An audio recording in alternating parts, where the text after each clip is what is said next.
Africa Media Live TV. Kindly subscribe to our YouTube channel to get updated on the trending gist, latest news all over the world. Like our page, subscribe, and share with friends. Thank you.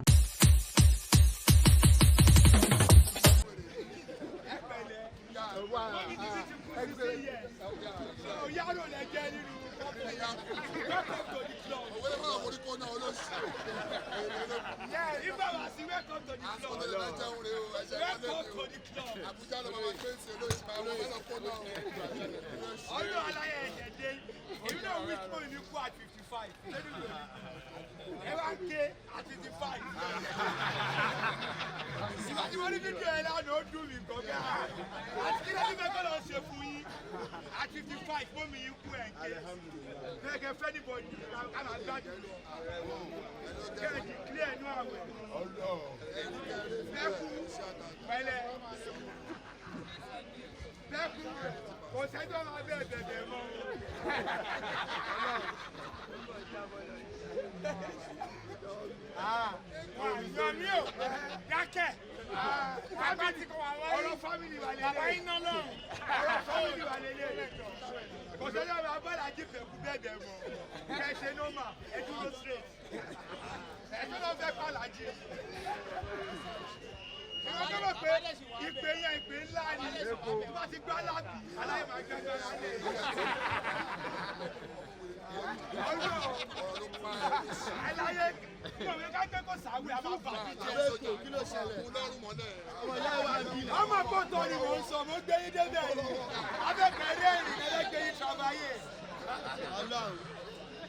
Oh no, I 56, you are 4 years to 60.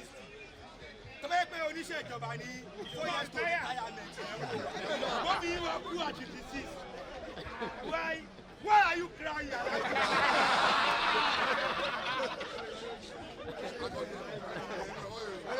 Why are you crying?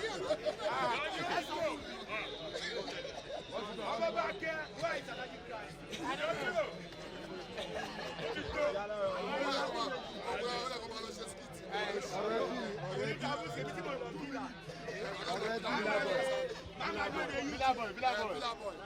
Just one phone call. I know how to pass over back here. More views. Yes.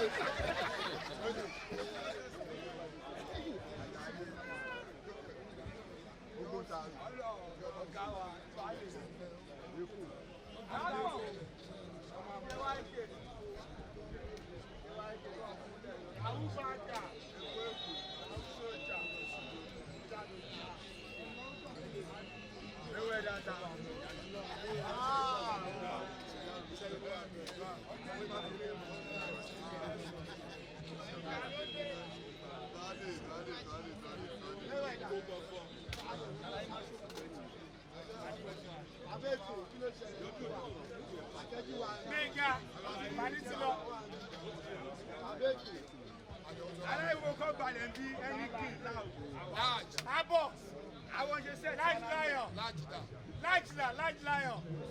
Olole ọdún. Abo. Ìjọba. Adigunle wa bí ọdún. Abo. Àìgá ìwé iṣẹ́ ìlẹ̀ lẹ́kùn. Ṣé mo mi yóò dùn kẹ́lẹ́?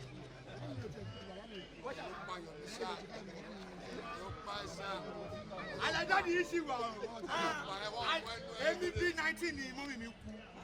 Daddy mi kú 21. Kílẹ̀ ń bá mi fà. Ọmọ orúkọ 60, 56. Mọ́mí yẹn ṣe kú lánàá. Daddy yìí sì lè lọ ọdún 20 years. Ìgbà olè yìí wá fẹ́ kú. Agbọ́dọ̀ máa gbà wẹ́ ká má kú mọ́ yín lọ́wọ́ ìyá. Ibi tẹ̀ ń pa lọ yìí.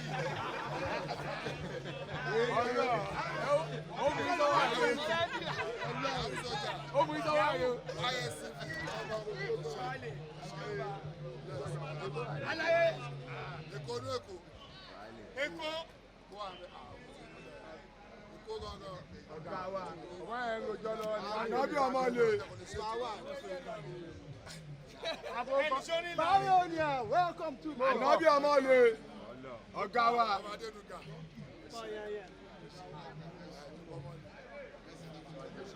ọ̀gá wa.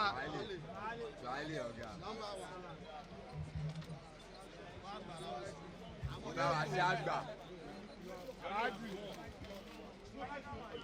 aláàjì ẹ bá a sún sẹ́yìn àwẹ̀ o. aláàjì ẹ bá a sún sẹ́yìn àwẹ̀ o. ẹ bá a sún sẹ́yìn àwẹ̀. ẹ̀yìn àwẹ̀. ó yẹ yí ẹ. ẹ̀yìn àwẹ̀. àlàyé ẹ̀yìn àwẹ̀ yìí o. ó yẹ kí ẹ mọ pátí pàtó bí wọ́n rí. yóò mọ òkè mọ́ ni. kódù kó pọ̀ pẹ́. fáínà bẹ̀rẹ̀ ọ̀gá gbà. ọ̀gá ẹ̀ ti gbọ́.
Bagini number one.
Africa Media Live TV. Kindly subscribe to our YouTube channel to get updated on the trending gist, latest news all over the world.